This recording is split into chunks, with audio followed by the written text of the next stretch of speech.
Video 6 ग्रहों की स्थिति उच्च नीच मित्र शत्रु। नमस्कार। अब तक आपने ग्रहों की स्थिति, भावों, राशियों और दृष्टियों के बारे में बहुत कुछ समझ लिया है। अब हम एक और महत्वपूर्ण विषय की ओर बढ़ते हैं और वो है ग्रहों की स्थिति का आंकलन। जब कोई ग्रह किसी विशेष राशि में बैठता है तो वह केवल वहां नहीं बैठता, उसका एक मनोबल होता है। कोई ग्रह वहां ताकतवर बन जाता है तो कोई कमजोर, कोई दोस्तों के बीच बैठा होता है तो कोई अपने शत्रुओं के बीच। इसलिए हमें जानना जरूरी है कि ग्रह जब किसी विशेष राशि में होता है तो उसकी स्थिति क्या बनती है। वो उच्च का होता है, नीच का होता है, मित्र राशि में होता है या शत्रु राशि में। अब आइए एक एक करके इन बातों को सरल भाषा में समझते हैं। उच्च ग्रह, जब कोई ग्रह अपनी सबसे पसंदीदा जगह पर होता है, जहां वो अपने गुणों को पूरी तरह से प्रकट कर सकता है, तो उसे कहा जाता है उच्च का ग्रह। ये ग्रह उस जगह पर बहुत अच्छा फल देता है अपनी पूरी शक्ति के साथ। उदाहरण के लिए सूर्य जब मेष राशि में होता है तो वह उच्च का माना जाता है। मेष सूर्य को आत्मविश्वास, साहस और नेतृत्व की पूरी आजादी देता है।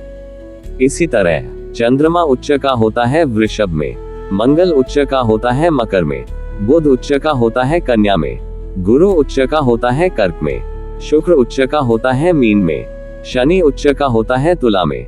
जब आप किसी कुंडली में देखें कि कोई ग्रह इन राशियों में है तो समझ जाए कि वो अपनी पूरी ताकत से काम कर रहा है।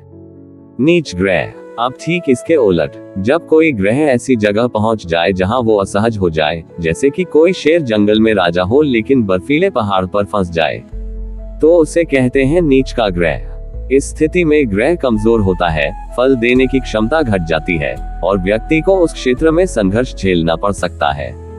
उदाहरण के लिए सूर्य नीच का होता है तुला में, चंद्रमा नीच का होता है वृश्चिक में, मंगल नीच का होता है कर्क में, बुध नीच का होता है मीन में, गुरु नीच का होता है मकर में, शुक्र नीच का होता है कन्या में, शनि नीच का होता है मेष में। लेकिन एक बात ध्यान देने वाली है, नीच का ग्रह हमेशा बुरा फल देगा ऐसा नहीं है। अगर कुंडली में नीचभंग योग हो जाए तो यही ग्रह विशेष फल भी दे सकता है। ये हम बाद की वीडियो में विस्तार से सीखेंगे। मित्र और शत्रु ग्रह, अब एक और दृष्टिकोण समझिए।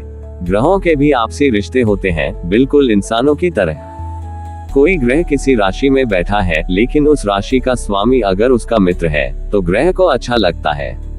अगर शत्रु है तो ग्रह को अच्छा नहीं लगता, वह असहज हो जाता है। उदाहरण के लिए सूर्य का मित्र है मंगल और चंद्रमा, लेकिन शनि और शुक्र इसके शत्रु हैं। शुक्र का मित्र है शनि, लेकिन शत्रु है सूर्य और चंद्रमा। जब कोई ग्रह अपने मित्र की राशि में बैठता है तो वह मित्र राशि में कहलाता है और अच्छा फल देता है। और जब किसी ग्रह को शत्रु की राशि में बैठना पड़े तो वह शत्रु राशि में होता है और फल देने में हिचकिचाता है। इसलिए जब भी आप कुंडली देखें, ये जरूर देखें कि ग्रह किस राशि में बैठा है, वो राशि किसका स्वामित्व है और उस ग्रह का उस स्वामी से कैसा संबंध है। अभ्यास का तरीका, अब अभ्यास करते हैं। एक कुंडली उठाए और उसमें देखिए कि कोई भी ग्रह कौन सी राशि में बैठा है। अब उस राशि को देखिए, क्या वह ग्रह उस राशि में उच्च है, नीच है, मित्र राशि में है या शत्रु राशि में। जैसे अगर आप देखें कि बुध मीन राशि में बैठा है तो समझिए वह नीच का हो गया। अगर शनि तुला में बैठा है तो वह उच्च का हुआ।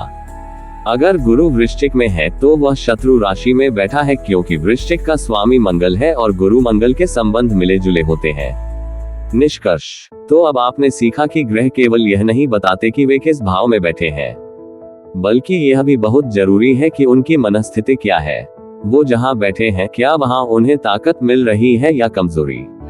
ग्रह की यही स्थिति उच्च, नीच, मित्र, शत्रु आपको यह अंदाजा लगाने में मदद करती है कि वह ग्रह फल कितना और कैसा देगा। अगले वीडियो में हम और गहराई में उतरेंगे, लग्न कुंडली और चंद्र कुंडली की भूमिका को समझेंगे। वहां हम देखेंगे कि कैसे दो नजरिए से एक ही व्यक्ति की कुंडली देखी जा सकती है, एक शरीर और कर्म के स्तर पर और दूसरा मन और अनुभव के स्तर पर। तो मिलते हैं अगले वीडियो में।